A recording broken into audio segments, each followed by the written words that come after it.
नमस्कार, आपण पाहताय कोकणचं नंबर 1 महा चॅनल कोकण सात लाईव्ह. बातमीपत्रात आपलं स्वागत. सुरुवात करूया हेडलाईन्सनं. वैभव नाईक यांचं बैलगाडी जनआंदोलन. कोकणात शक्तीपीठ विरोधात एल्गार आणि शहर विकासात भाजप अग्रेसर, लखमराजे भोसले यांचं प्रतिपादन. आता पाहूया सविस्तर बातम्या. श्री विठ्ठल मंदिरातून विठुरायाच्या पालखीची नगर प्रदक्षिणा मंगळवारी दुपारपासून सुरू झाली. वैकुंठ चतुर्दशी निमित्त शेकडो वर्ष ही प्रदक्षिणा करण्याची प्रथा जपली जात आहे. रात्री उशिरा ही नगर प्रदक्षिणा करून पुन्हा मंदिरात पोहोचली. विठ्ठल भक्तांनी या प्रदक्षिणेत उत्साहाने सहभाग घेतला.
राज्यात गेल्या 4 वर्षांपासून प्रतीक्षेत असलेल्या स्थानिक स्वराज्य संस्थांच्या निवडणुकांचा बिगुल अखेर आज वाजला.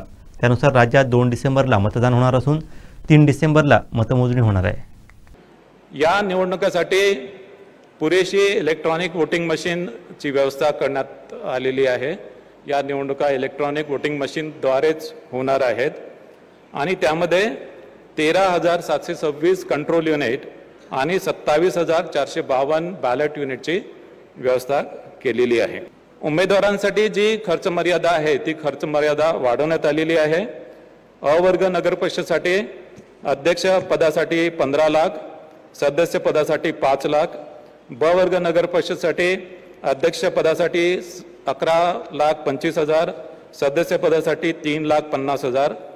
क वर्ग नगर परिषदेसाठी अध्यक्ष पदासाठी 7,50,000, सदस्य पदासाठी 2,50,000. नगरपंचायतीसाठी अध्यक्षपदासाठी 6 लाख आणि सदस्य पदासाठी 2,25,000 अशी खर्चाची मर्यादा आहे. मतदारांसाठी निवडणूक आयोगाने, राज्य निवडणूक आयोगाने जे संकेतस्थळ विकसित केलेले आहे त्यामध्ये त्यांना सर्च फॅसिलिटी दिलेली आहे आणि या सर्च फॅसिलिटीमध्ये जाऊन मतदारांना त्यांचे नाव आणि मतदान केंद्र शोधता येईल. याशिवाय मतदारांच्या सोयीसाठी एक नवीन मोबाईल ॲप सुद्धा आम्ही विकसित केलेले आहे या मोबाईल ॲपच्या मदतीने मतदारांना त्यांच्या मतदार यादीमधील नाव शोधता येईल.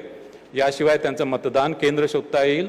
याशिवाय नो युअर कॅन्डिडेट म्हणजे उमेदवाराविषयी त्यांनी उमेदवारांनी जे प्रतिज्ञापत्र दाखल केलं त्या प्रतिज्ञापत्राच्या अनुषंगाने त्यांच्याबाबत काही गुन्हेगारीविषयी गुन्हे दाखल केले असतील किंवा त्यांच्या शैक्षणिक क्वालिफिकेशनबाबत आणि त्यांच्या आर्थिक परिस्थितीबाबत त्यांना माहिती मिळू शकेल. म्हणजे नो युअर कॅन्डिडेट ही माहिती सर्वसामान्य मतदारांना ही या मोबाईल ॲपच्या माध्यमाने उपलब्ध होईल.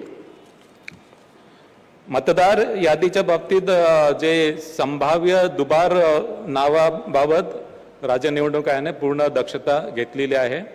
राज्य निवडणूक आयोगाने त्यांच्या सिस्टीमवर टूल विकसित केलेलं आहे आणि या टूलच्या माध्यमाने प्रत्येक नगरपरिषद नगरपंचायतीमधील प्रभागामध्ये संभाव्य दुबार मतदार हे डबल स्टार असे चिन्ह त्याच्या पुढे आलेलं आहे.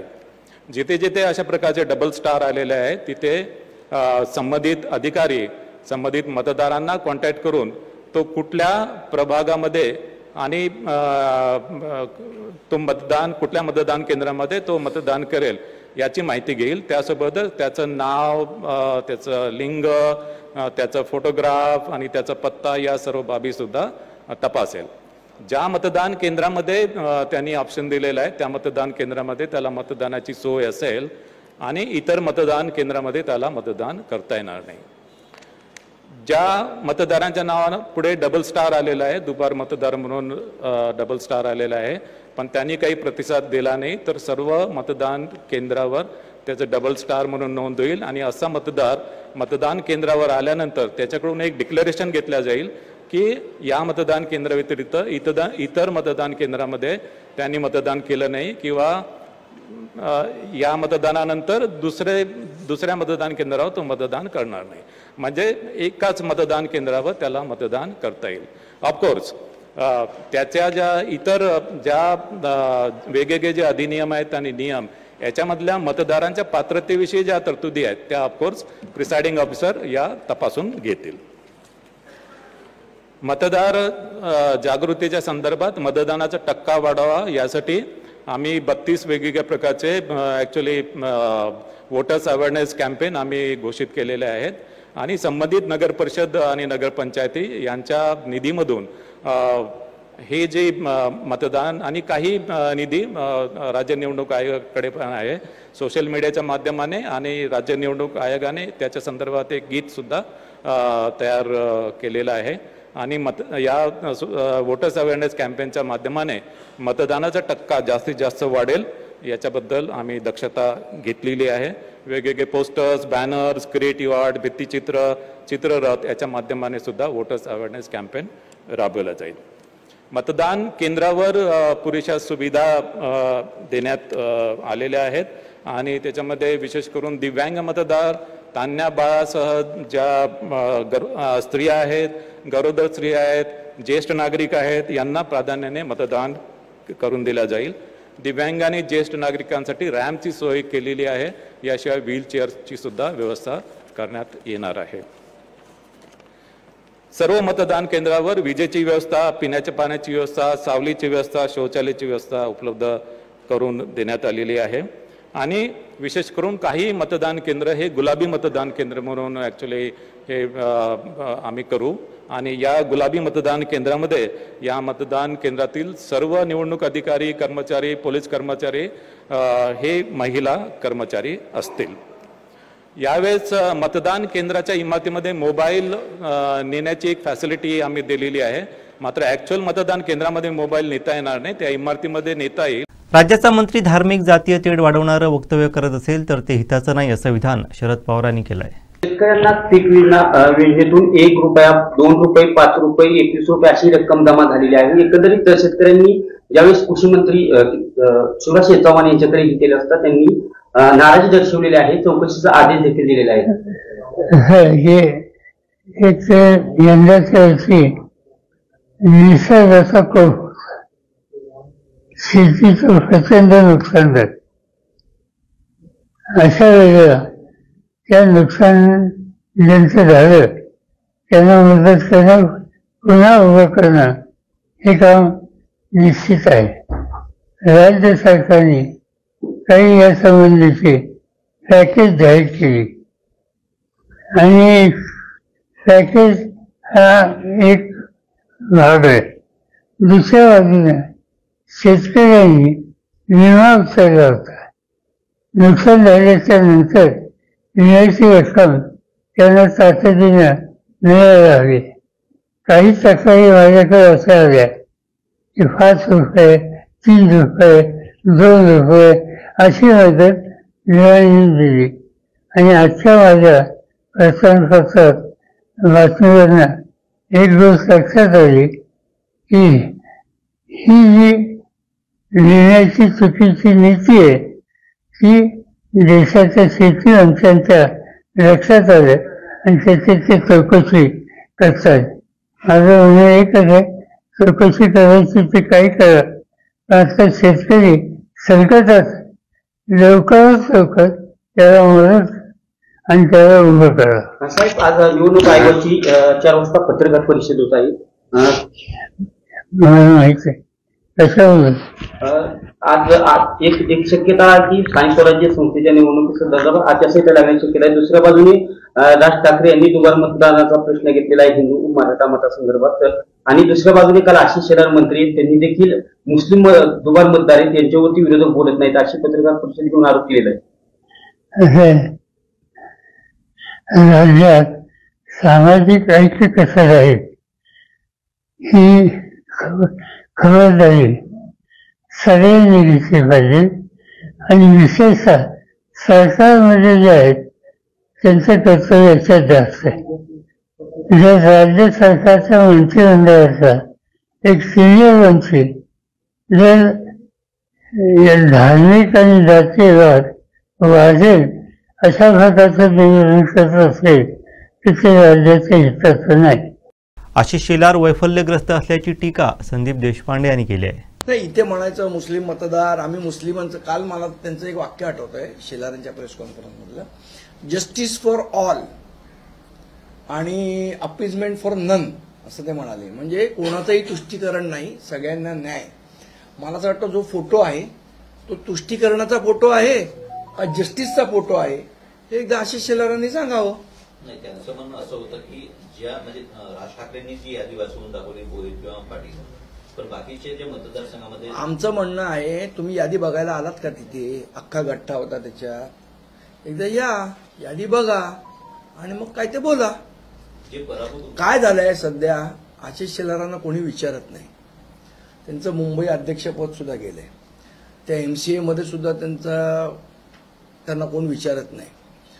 त्यांचं खातं पण अतिशय मुख्यमंत्र्यांनी त्यांना साईडचं खातं दिलंय, त्या खात्यात पण काय दम नाही. या सगळ्यामुळे आशिष शेलार वैफल्यग्रस्त झाले आणि चर्चेत येण्यासाठी अशा प्रकारे काहीतरी करतात. ठीक आहे, आमची सहानुभूती त्यांच्याबरोबर आहे. निंबाळकरांना डॅमेज करण्याचा डाव असल्याचा आरोप सुषमा अंधारे यांनी देवेंद्र फडणवीस यांच्यावर केला आहे. पाहूयात. की तुम्ही सिस्टीमला, जी सिस्टीम सडलेली आहे, माझं एकच वाक्य आहे की फलटण पोलीस स्टेशन छळछावणी झालेलं आहे. ते म्हणाले की रणजित नाईक निंबाळकर हे हस्ताक्षर रामराजेच आहे काय? अहो, साध्या साध्या कागदावर लोकांनी पाठवलेत, स्वतःच्या हस्ताक्षरात पाठवले. आता ते तरी हे बघा, हे कुणाचं हस्ताक्षर आहे? अहो, याच्यात सगळे डिटेल आहेत. मी किती डिटेल काढायचे, खरं तर आगवण्याचे पण डिटेल काढता येतील, पण जाऊ दे. आता काल त्यांनी माफी मागितली त्यामुळे मी तो विषय थांबवते, त्याच्यात नाही पडत मी. पण सगळ्यात महत्वाचं, जो त्यांनी व्हिडिओ प्ले केला आणि सांगितलं की RR निंबाळकर शेवटी येतंय. अहो काय दादा, हे मी सांगायला हवं का? अहो, बापू ननावरे आणि काय नंदू कुमार ननावरे याने जेव्हा आपली व्हिडिओ रेकॉर्ड केला त्या व्हिडिओमध्ये त्याने असं म्हटलं की रणजित नाईक निंबाळकरांच्या त्रासाला कंटाळून त्या करतोय. त्यावर आपल्याकडून उत्तर काय होतं की शहरात एकच रणजित नाईक निंबाळकर आहे का? शहरामध्ये 34 रणजित नाईक निंबाळकर आहेत. आता जर शहरात 34 नाईक निंबाळकर आहेत असं त्यांनी सांगितलं, तर आम्ही एवढंच म्हटलं की मग ते 33 कोण आहेत ते आम्हाला सांगा. ज्यांच्या पीएची नावं शिंदे आणि नागटिळक आहेत. मी त्याच्या पुढे सांगितलं पाहिजे की जेव्हा या पत्रात खासदार असा शब्द आला तर तो खासदार मी कसा, असा आपण प्रश्न विचारला. मी तेही म्हटलं की ते पोलिसांनी काढावं, म्हणून तर मी उच्च न्यायालयाची चौकशी समिती म्हणतेय. पण दादा, तुमच्या गावात सगळेच निंबाळकर आहेत, तुमच्या गावात एक निंबाळकर नाही. अहो, रणजित नाईक निंबाळकर नावाचे जर 34 लोक असू शकतात तर RR निंबाळकर किती असू शकतात बरं? हा एक भाग. दुसरं असं की मी जी केस हाताळत होते त्याच्यातले एक नाव हे रत्नशिव निंबाळकर आहे. झालाय रत्नशिव निंबाळकरांच्या नातेवाईकांनी मला किती पुरावे पाठवलेत. देवेंद्र फडणवीसांच्या सोबत भाजपच्या सरचिटणीसाचे फोटो, व्हिडिओ, खूप साऱ्या गोष्टी पाठवल्यात दादा. म्हणजे कुणी पाठवलं ते आपल्याला लगेच उत्तर मी द्यायला तयार आहे. दादा, माझ्यात आणि दमानियांमध्ये फरक आहे हो, असं नकाच करू. असं काय करताय? मी अत्यंत प्रामाणिक माणूस आहे. आम्हाला पण प्रश्न पडलाय, मग ते RR निंबाळकर रामराजे आहेत की दुसरं कोण? नाही, RR निंबाळकर जे आहेत ना ते रुपेश वृक्षराज निंबाळकर असं ते नाव आहे. ठीक आहे. आता ह्याच्यातली कितीतरी नावं आहेत.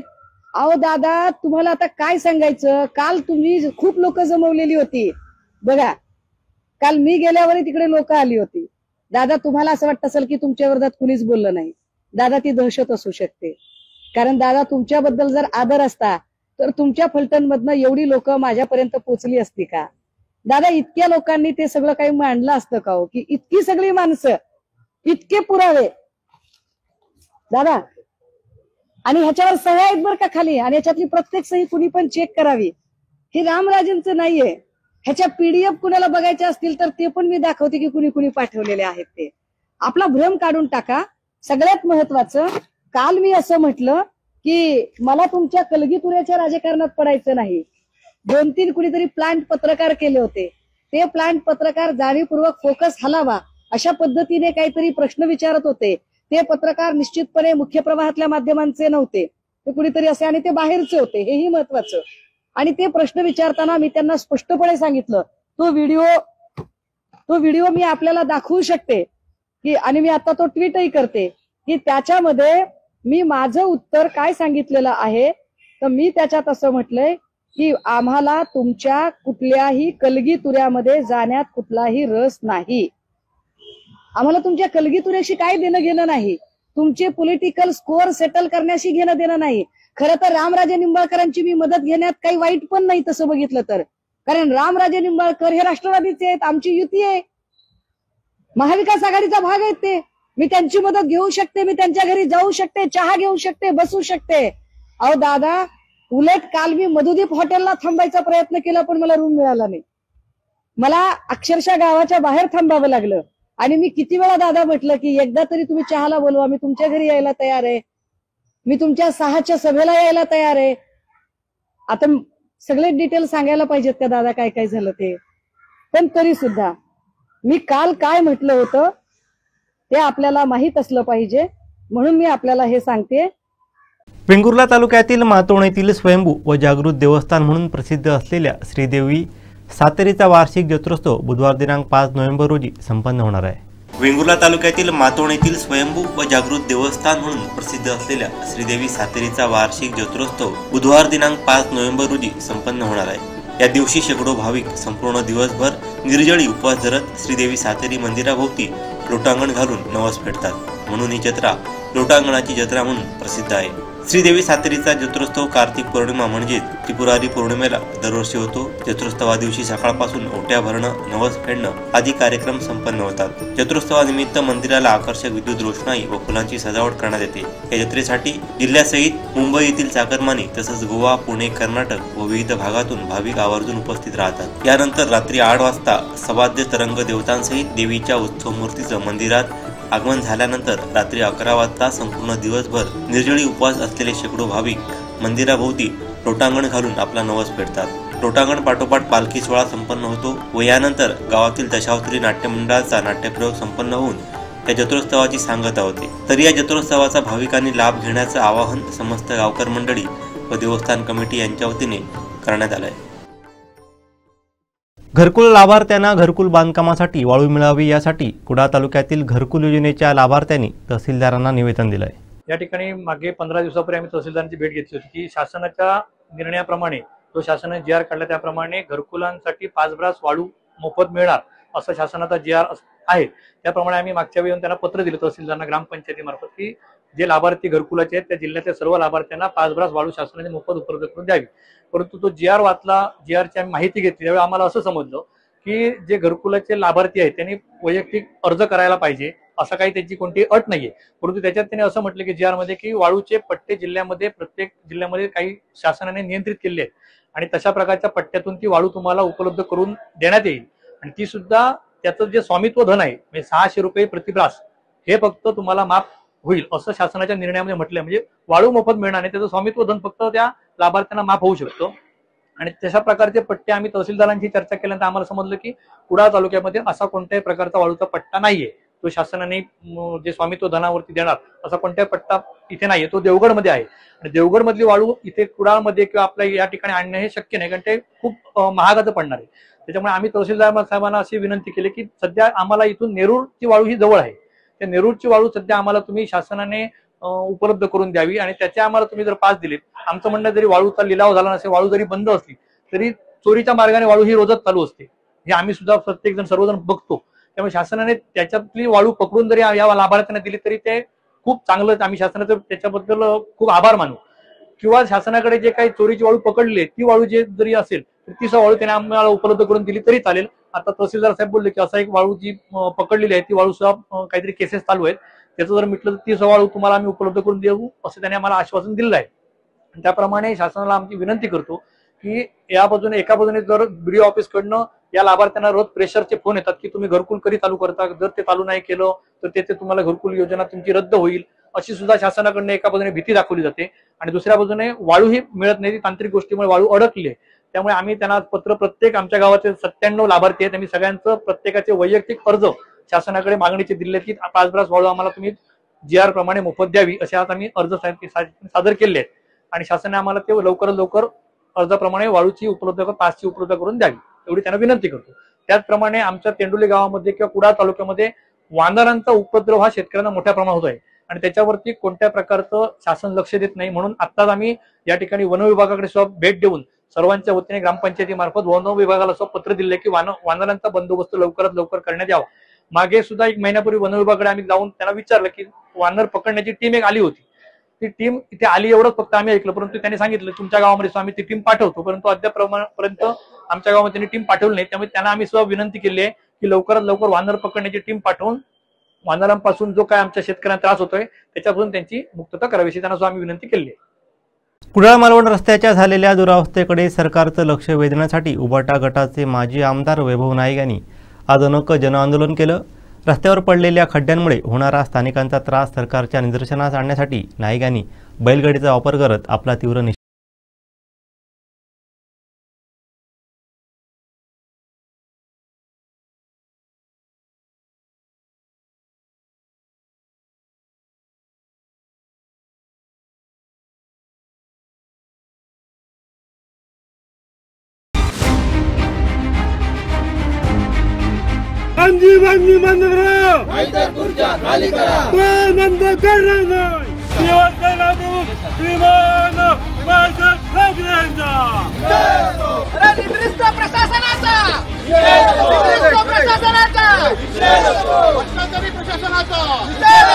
त्यावरून जवळजवळ दररोज प्रवास करणारा मी एक शिवसैनिक, या रस्त्याची अवस्था अशी झालेली आहे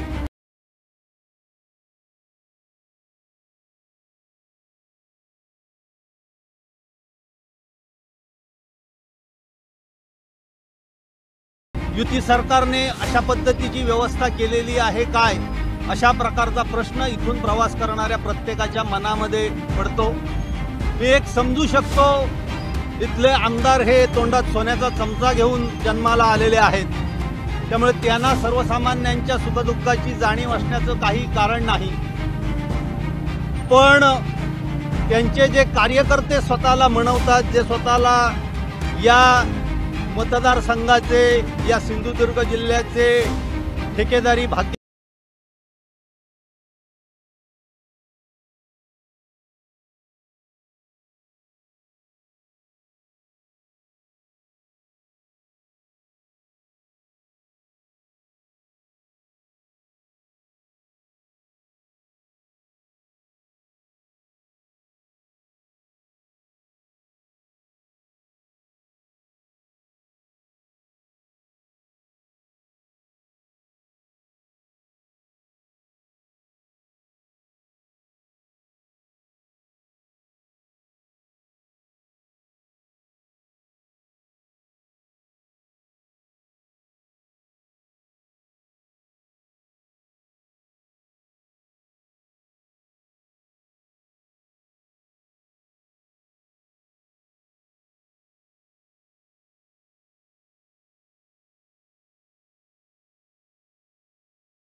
तो मला सांगत होता की तो त्यांच्याकडे 2 दिवसापूर्वी होता की इथनं जात नाहीत, आमदारांनी रस्ता तिकडनं घेतलाय, म्हणजे मालवणवरून कुडाळ जायचं तर हायवे मार्गे ते जातात. म्हणजे आपली पळवाट शोधण्याचं काम या आमदारांनी केलेलं आहे. खरं तर या आमदारांनी काही मॅनेजर नेमलेले आहेत.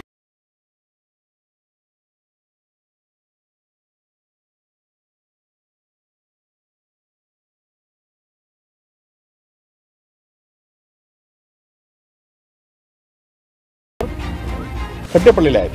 खरं तर माझ्या कुडाळ मालवणातील जनतेच्या सातत्याने आमच्या सगळ्या कार्यकर्त्यांना होते. आमचे नितीन वाळके आहेत, मंदार शिरसाट आहेत, राजन नाईक आहेत, अमरसिंग सावंत आहेत, आमचे इथले विभाग प्रमुख शेखर गावडे आहेत, शिवा भोजने आहेत, बाबू टेंबुलकर आहेत, आमचे बाबी जोगी आहेत. या सगळ्यांकडे सातत्याने आता तालुका प्रमुख हरिकोपरेकडे आहेत, या लोकांकडे सातत्याने लोक मागणी करत होते की हा रस्त्यासाठी रस्ता सुधारा म्हणून. सोशल मीडियावर सुद्धा वारंवार ह्याच्यावर अनेक मीम्स आल्या आहेत, अनेक टीका झाल्या आहेत. आणि त्यावेळी विरोधकांना सुद्धा लोकांनी आम्हाला विचारलं की विरोधक सुद्धा काय करतायत. खरं तर जनतेला मी सांगू शकतो की विरोधक सुद्धा आपली भूमिका बजावत आहेत, परंतु गेल्या 1.5 वर्षात जे आपण लोकप्रतिनिधी निवडून दिलात त्यांची काय अवस्था या रस्त्याची केली आहे, त्यांची आपल्या मतदारसंघात काय अवस्था हे लोकांनी पाहावं. आणि म्हणून आम्ही विरोधकावर आमच्यावर आज पोलीस आले आहेत. कालच्या आचरा झारापच्या रस्त्यावेळी आमच्यावर आंदोलन केलं म्हणून आमच्यावर गुन्हे नोंद केलात. तुम्ही किती गुन्हे सत्ताधाऱ्यांच्या फोनवर आमच्यावर करा, परंतु जनतेच्या प्रश्नासंदर्भात आम्ही सातत्याने लोकांबरोबर आहोत आणि लोकांबरोबर राहणार आहोत.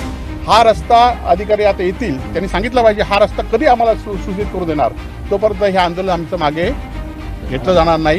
आणि संपूर्ण आज बघितला महायुती सरकारमध्ये आज सगळ्या पद्धतीने आज फक्त आश्वासन दिली जात.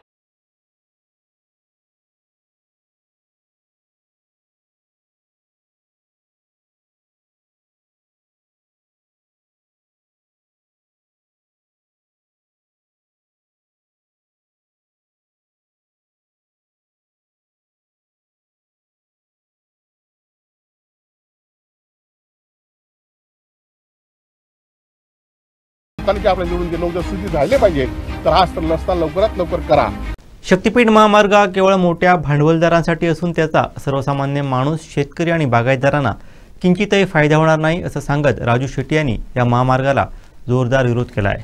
तुमच्या सगळ्यांच्या माहितीसाठी सांगतो की 2025 अखेर महाराष्ट्रामध्ये 20,000 कोटी रुपये जास्त होत आहेत आणि ते कर्ज माफ करण्यासाठी आता पात्र धरलं जाणार आहे.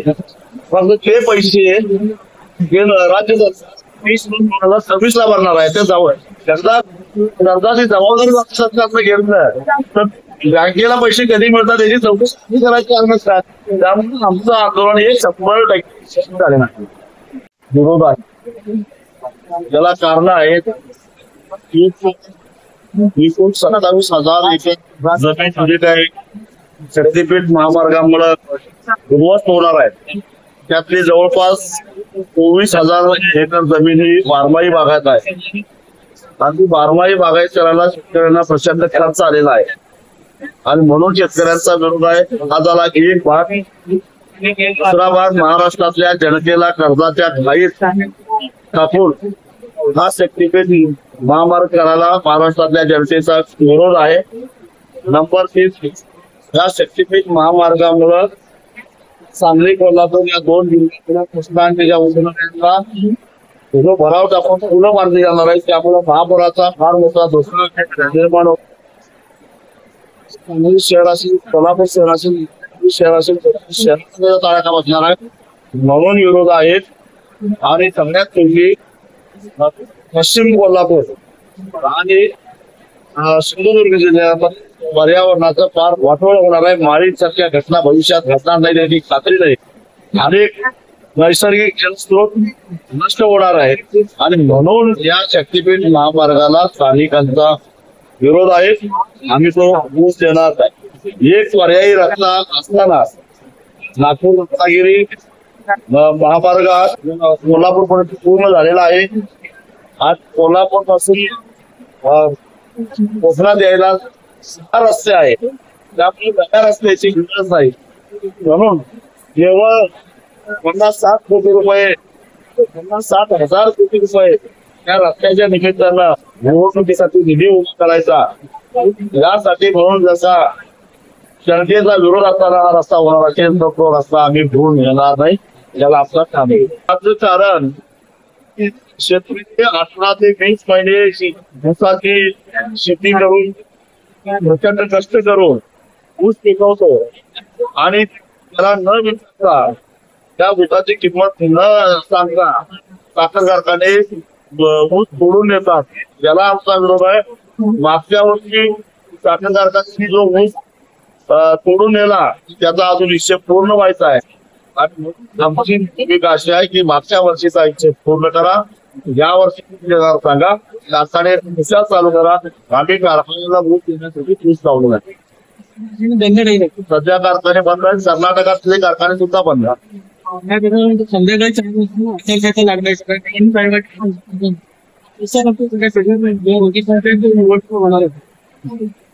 बरोबर महायुती सरकार सत्तेवरून 1 वर्ष होऊन गेलं.